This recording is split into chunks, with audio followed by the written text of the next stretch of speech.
Hey, it's Tim and Shauna. Tim will be in the picture shortly, and today's video is about EMOM, every minute on the minute. All right, so EMOM become real popular, probably mainly because of CrossFit. Stands for every minute on the minute, and Shauna's going to show you one of her EMOM workouts. And it's trendy, right? So you don't want to do stuff just because it's trendy, but because it's effective. Why? Why? Why, you may ask? Why do it? So, well, Shauna's going to tell you why she would do it. Yes, so using rope jumping for your cardiovascular training, which you may do for any number of reasons. It's good to train for any number of recreational sports, tennis, or just because you like rope jumping as your exercise, like myself. So EMOM is an interval structure that allows you to take a very specific quantity of work, like doing 50 basic jumps, 50 double unders, or some combination of jumps, and this, can be any exercise that you set with a specific number of them, and you have a minute to complete it. When you're done, you have till the end of the minute to rest, until the next minute is up. Those are kind of like sets, where the rest is determined by your completion of the work. Hope that wasn't too exhaustive. So, compared to, you might be familiar with like a basic intervals just being some predetermined amount of time you do an exercise and then a predetermined amount of rest before you have to repeat doing it. But you might not necessarily count or, gauge what is the actual amount of work output you do, be it counting the number of reps or something more technical. And so with this, you'll see whether you can repeat your effort within, a reasonable amount of time. If it seems like, and especially if you have a trainer helping you to be like timing you, that took you, 10 seconds longer than the first set and you're only on the third set, Yeah. then you've chosen something that is very fatiguing for you. So you actually, if you're training for more endurance, might want to reduce the number of reps so that you can complete it. What did you, our last consultation with other people is like, general consensus is it should be about 30 seconds for you to complete it, on the first set, and then you see how many repetitions. Now, whether you're going to do 5 or 25 minutes depends on, the nature of what you're doing. With rope jumping, and you've been training for a while, you have endurance to jump 5 minutes or more with like little bits of rest, and like myself, you'll choose something that's particularly fatiguing for yourself. For me, that's jogging jumps.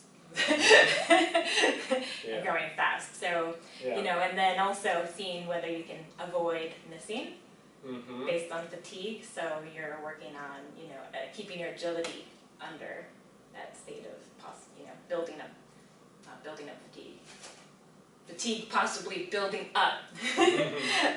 Okay, Yeah. I hope that was clear. If Tim understood me, hopefully. Yeah. So we're going to do a sample EMOM for you. Shauna's picked 2 moves, which is alternating feet, as well as the scissors jump. And through her practice, she's figured out what's a reasonable number of reps for each minute, which still allows her to recover, right? So if you pick an exercise and a number of reps that takes you, let's just say, 45 seconds, then you only have 15 seconds to rest, and we can almost guarantee that by the second or third round, you're going to be toast.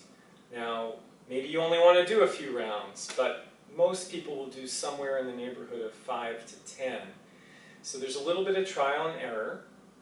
What you're looking for is, can you sustain the quality of the movement throughout each successive round.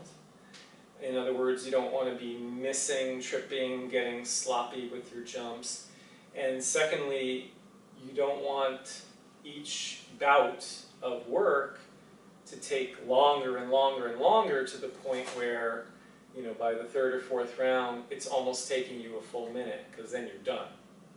So we're going to see how Shauna does, and we're going to put our sign down, and I'll be the timer, and you guys can watch and see how this works, and then hopefully you can adapt it for yourselves. Can I give a bit of advice? A little advice. For those, if you don't have a trainer or two trainers with you to both time you and count your jumps, that doing, you know, some kind of combination of steps where you only have to count to 20 and then switch. Yeah, good point. Once you start counting above that, that is one, you know, consideration. Definitely, yeah. You know, so if you pick an exercise for your EMOM where you've got to do 40, 50 reps, the likelihood is you're going to start losing track. And, you know, but of course, if you do have a trainer or a friend with you, then that helps. They can count for you. But this is best done, I think, on your own. So I've got the timer set for 1 minute. Shauna's going to do 20, well, actually 40 turns of the rope, 20 complete scissors jumps, followed by 20 complete alternating footsteps. So all told, we're looking at 80 repetitions or 80 turns of the rope, which is significant. And we're going to do this for, I believe, we'll let it go for 4 rounds, and then you'll see if there's a, you know, a drop off in her work rate. And if not, great. Then the next time Shauna does this, she'd probably up it by a couple. And that's the idea, guys. You want to keep progressing. So we're going in 3, 2, 1, and go. And this is a scissors step. Shauna is counting her own reps.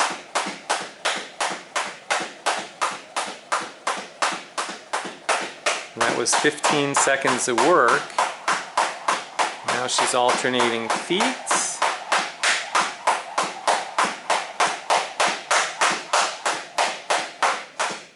And she has 33 seconds to rest. So that was 27 seconds of work, which is just about where we want this to be.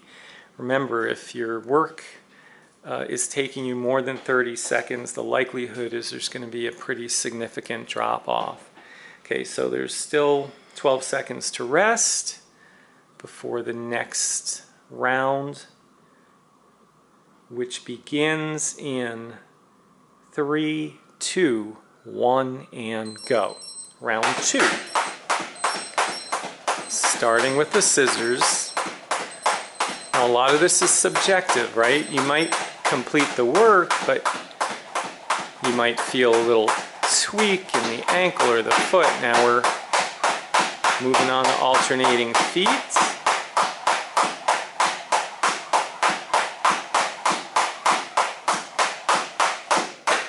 And exactly the same pace, 33 seconds to rest, so that was 27 seconds of work.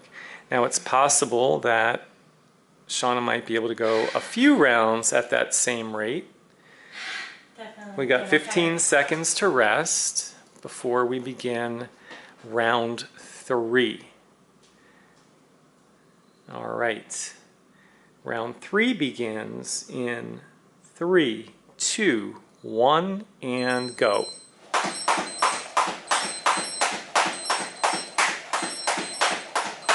Beginning with the scissors, so always keep the sequence the same number of reps.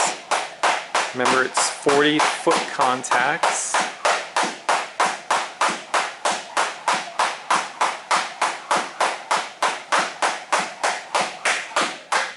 And believe it or not, That was exactly the same pace. 27 seconds to complete the 80 revolutions of the rope, 33 seconds to rest. So we'll do at least one more round, maybe two, to see if there's any change. 10 seconds to rest. Now rest could be real, just rest, don't move. Or you could swing your rope or march. We got 3, 2, 1, and go. All right, this is round 4, beginning with the scissors. Now, to some extent, the amount of time it takes to complete the work depends on, yeah, so there's the first miss. I was just going to say, really depends on whether there are any misses. If there's a miss, of course, has to take a little bit more time.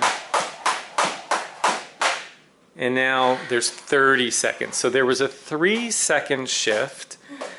That took Shauna 30 as opposed to 27.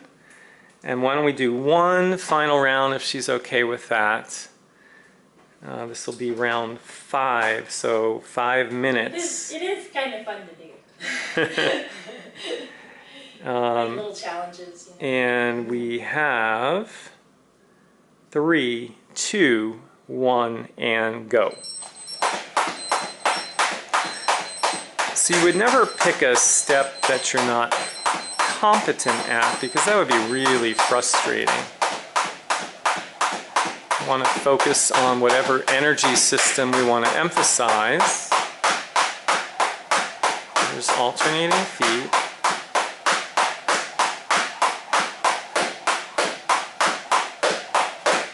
And boom, right back to where we were. So 27 seconds of work, 33 to rest. So we're gonna call it there, but hopefully you get the idea. You pick a couple of jump rope movements that you're competent at, that challenge you, that you can complete in roughly 30 seconds, maybe a little bit less.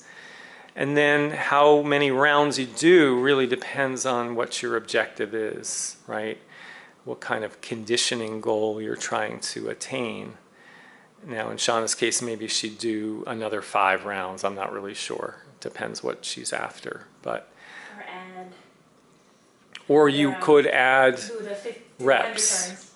Yeah, so she's at 80. 45 and 45.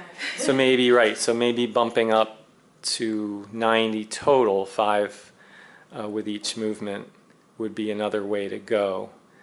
So it really does give you a good gauge, because Shauna can tell you, wow, even though I completed it in 27 seconds, I'm definitely more tired, you know, by round 5 than I was at round 2 or 3. And every day is going to be a little bit different, but hopefully this gives you some sense of how you might want to use EMOM in your jump rope training. And guys, if you have any questions, jot them down in the comments below. Give us a thumbs up if you found this helpful. Feel free to subscribe and enjoy your EMOM. Okay, we'll see you next time.